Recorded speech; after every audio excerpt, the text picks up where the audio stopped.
Howdy train fans, welcome back to the Chattanooga Southern Railroad. So if you watched one of my previous videos, you saw that I moved the cement plant from here on the industrial section on the other end of the layout, and quite honestly that was the right move. And part of it, the reason was the cement plant was going to be the anchor industry here, and I was struggling with what else to put down here because I've got room for at least 3 if not 4 more industries down here. And so after moving that up that way, I said, okay, now what, right? And so thinking about it, then I had this really sweet idea, and it really started with, thinking back to growing up in Chattanooga, actually Hickson, Tennessee, and thinking about, okay, well, what industries were prevalent around that, everybody knew was there. One foremost one was DuPont. DuPont had a nylon plant right across the river, technically in Hickson, Tennessee, but I'm using some modeler's license here.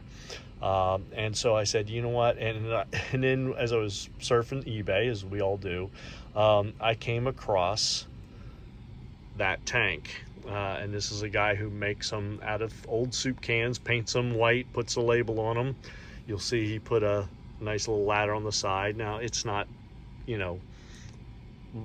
model worthy of my thing, but it's a good base, right? And it really seeded the idea for doing a DuPont plant down here. And as you can see, I've got a number of DuPont cars from I think this is a Ti-Pure car here.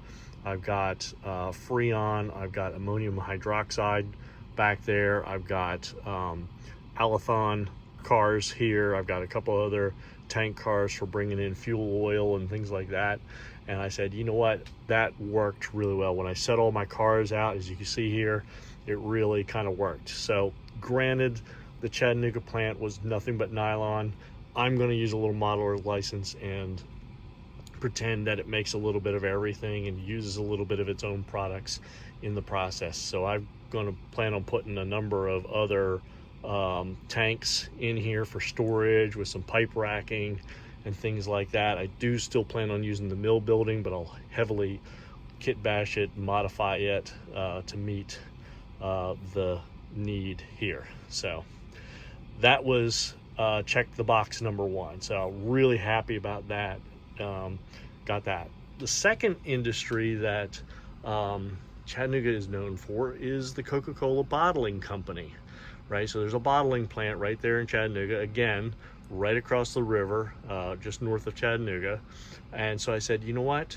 I'm going to take that Sterling Consolidated Dairy, now that I've opened the box and realized that all these walls are modular pieces, I'm going to build a distribution plant here for Coca-Cola. So you can see here I've gotten my hands on a couple refrigerated boxcars to bring the stuff in from the bottling plant to here.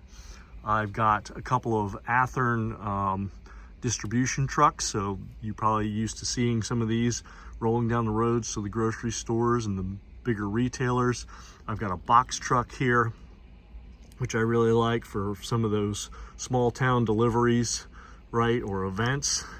Then I also found this nice little steak body that's actually got a couple vending machines in the back for setting those.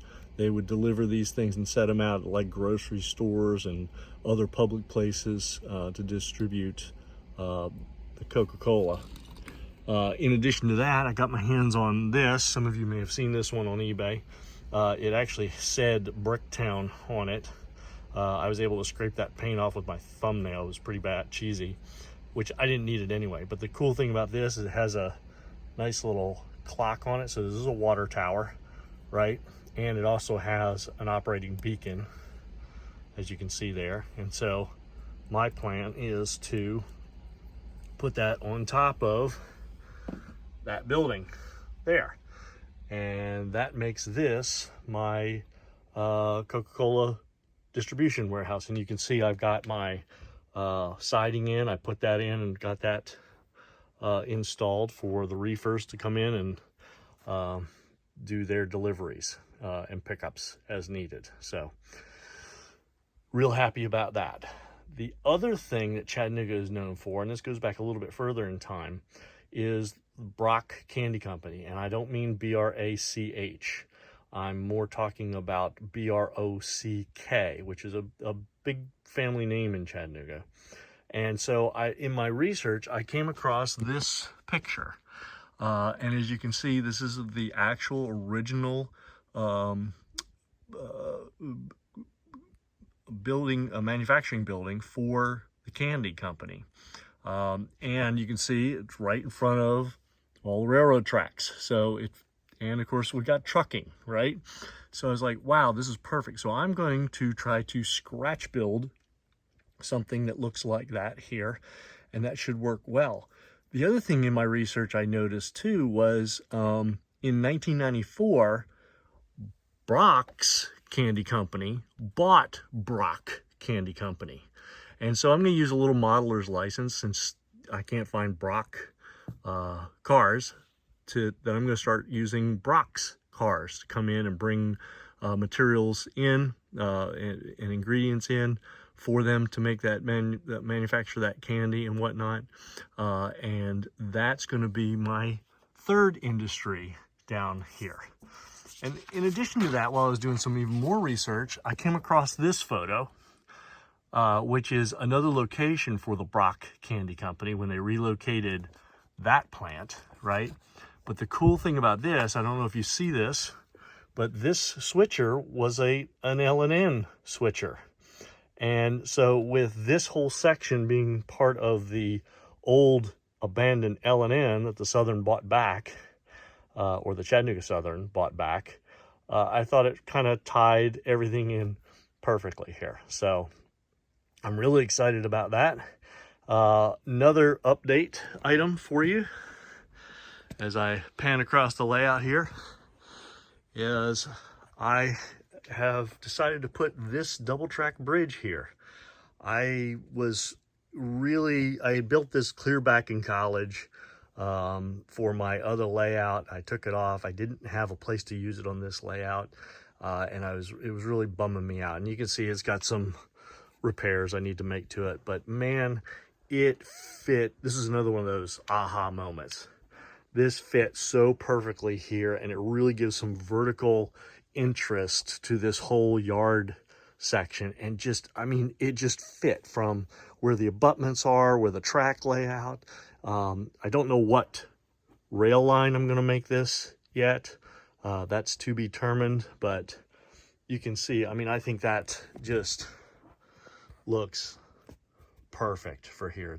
It's another point of interest on this layout for the railroad. So anyway, been doing a lot more switching, really enjoying it. I have still been running on DC. I've got another video coming up that you'll be interested in around starting the conversion. We'll talk more about that in the next video. So I'm going to try to make some more videos over the course of this week, because I do have it off for the holidays.